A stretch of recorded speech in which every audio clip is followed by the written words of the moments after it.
Welcome to What You Missed Today from Voice of Emirates, an AI-powered daily news bulletin where we bring you a concise roundup of the top stories we have covered since this morning.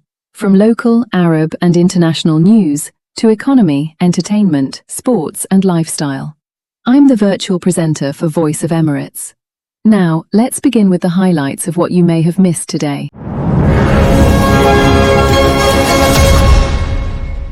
The United Kingdom has reportedly given Ukraine greater freedom to use British-supplied weapons against targets inside Russia, signaling a tougher approach by London as the war intensifies. Recent reports confirm that British-made drones have already been used for deep strikes on Russian territory, targeting energy and military-related infrastructure. Britain has also committed to supplying 150,000 drones to Ukraine during 2026, alongside additional air defense systems. Moscow has responded sharply, accusing London of escalating the conflict and warning of consequences for Britain as long-range attacks become an increasingly important part of Kyiv's strategy.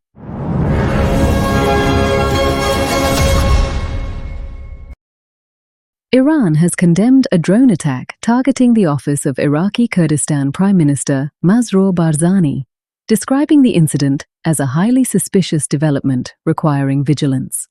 Iranian Foreign Ministry spokesman Esmail Baghai issued the condemnation after Kurdish authorities said two explosive-laden drones launched from Iranian territory targeted Barzani's office and the residence of the region's security and intelligence chief. No casualties were reported. Barzani called the strikes a dangerous escalation and a direct threat to Kurdistan's security, while Tehran has suggested the incident could be an attempt to sow discord between neighboring sides.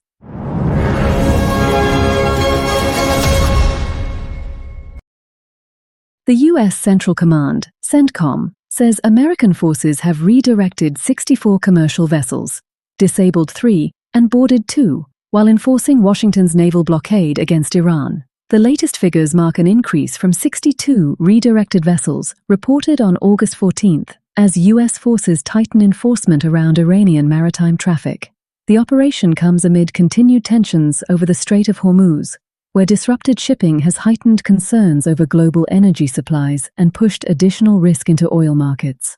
Washington says the blockade targets traffic linked to Iranian ports, while Tehran continues to challenge U.S. control over maritime movements in the region.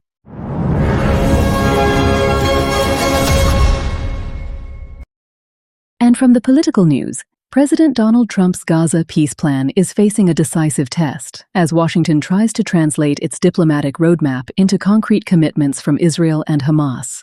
The central dispute is over sequencing. Israel insists Hamas must be fully disarmed before Israeli forces withdraw, while the U.S.-backed framework originally envisioned a phased process linking disarmament with withdrawal and security arrangements.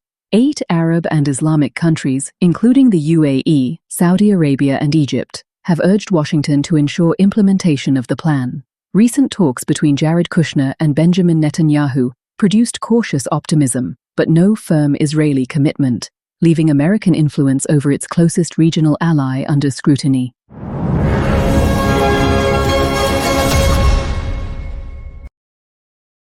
Lebanese President Joseph Aoun says extending the mandate of the United Nations Interim Force in Lebanon, UNIFIL, is Beirut's first option for maintaining stability in the south. Speaking to a parliamentary delegation supporting the extension, Aoun said the peacekeepers' presence helps residents remain in their villages and strengthens security through coordination with the Lebanese armed forces. He accused Israel of pressing for nearly a year to end UNIFIL's presence.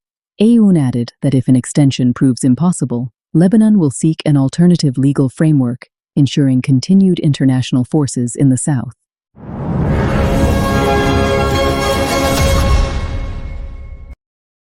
Iran's judiciary chief, Gholam Hossein Mohseni-Ejei, has warned that Tehran's adversaries could resort to new coups, sedition, and military aggression, calling for heightened vigilance against attempts to undermine national unity. His remarks come as Foreign Ministry spokesman Esmail Baghai dismissed the relevance of a 60-day period linked to Tehran's memorandum with Washington.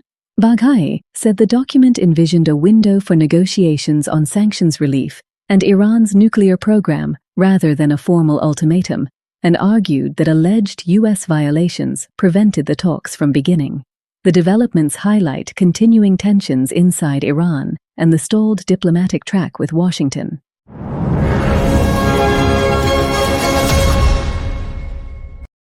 And from the business news, Ajman's rental market maintained strong momentum during the first half of 2026, with registered rental contracts reaching a total value of approximately 2.91 billion dirhams. According to the Ajman Municipality and Planning Department, 73,472 contracts were registered during the 6-month period, reflecting sustained demand for housing and investment across the Emirate. Officials said the performance demonstrates growing confidence in Ajman's market, supported by flexible legislation, advanced infrastructure, and smart government services. The results also align with Ajman Vision 2030, which aims to strengthen the Emirates' competitiveness and attract further investment.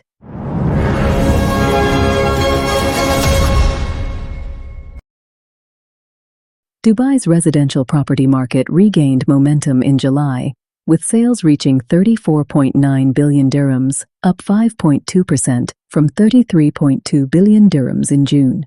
The number of transactions also increased 3.8% to 9,217 deals.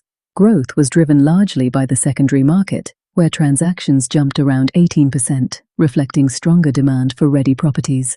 Apartments also regained ground, accounting for 62% of purchase inquiries, while the share of home seekers planning to buy within 6 months rose to 68%, signaling improving buyer and investor confidence.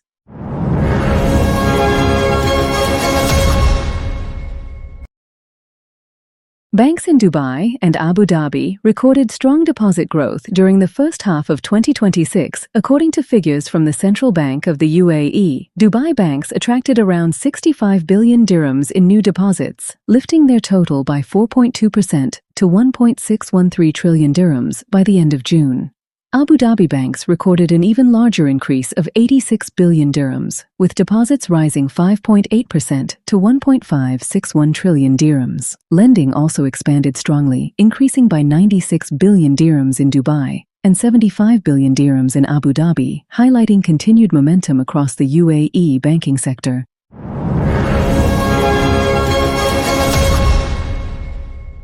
And what you might missed from the art and entertainment news, Egyptian star Ahmed Helmi is preparing to return to cinemas with his new film, Hadouta, scheduled for release on September 30th. The social comedy follows a man who loses his parents during childhood and is raised by another family, before a series of unexpected and humorous situations transforms the course of his life.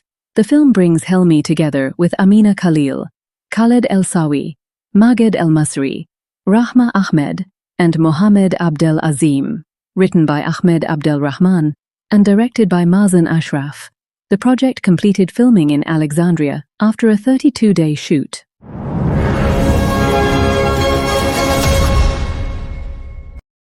Egyptian actor Amr Mohammed Ali has died at the age of 51, following a long battle with multiple sclerosis, which had kept him away from acting for nearly 2 decades.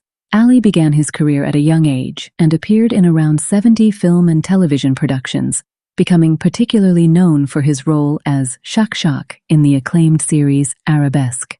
His credits also included Raya and Sakina, Aish Ayamak, and Mr. Karate.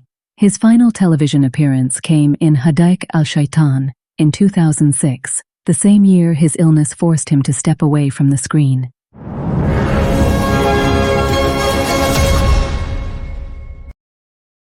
American actress Hayden Panettiere, best known for her roles in Heroes and Nashville, has died at the age of 36. Panettiere was found unresponsive in Greenville, South Carolina on August 16th and was pronounced dead despite emergency medical efforts. Police say the preliminary investigation has found no signs of foul play or suspicious circumstances, while the official cause of death remains under investigation. Panettiere rose to international fame as Claire Bennett in Heroes, before earning 2 Golden Globe nominations for her portrayal of country singer Juliette Barnes in Nashville. She also appeared in the Scream franchise.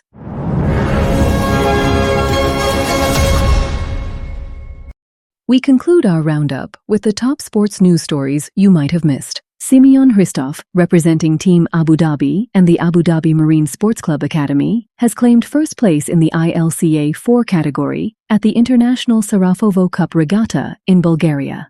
The competition, held on the Black Sea coast, brought together 62 sailors representing 4 countries. Hristov delivered an impressive performance despite challenging conditions, featuring strong winds, high waves and currents. The victory follows his recent training camp and competition in Hungary, and forms part of the Academy's program to develop young sailors through international exposure and strengthen Team Abu Dhabi's presence in competitive sailing.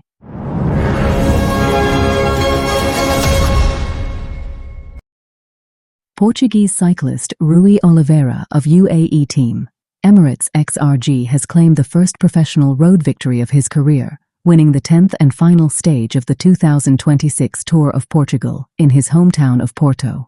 Oliveira launched a decisive sprint in the closing meters after navigating the city's technical roads and rolling terrain, with the victory also securing him the overall points classification.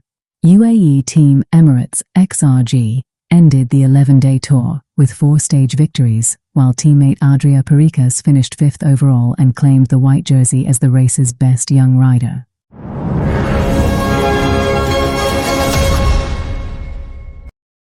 Manchester United have made it clear that captain Bruno Fernandes is not for sale at any price, with the club prepared to reject approaches before the summer transfer window closes. Galatasaray are reportedly considering an offer worth around €50 million, while Juventus and AC Milan have also shown interest.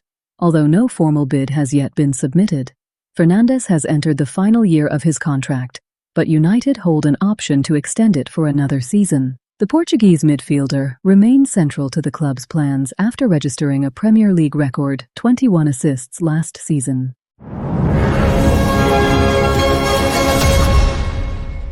That was your roundup of what you may have missed today from Voice of Emirates. For the full stories, visit our website and follow us on social media for the latest updates. Thank you for watching. See you next time.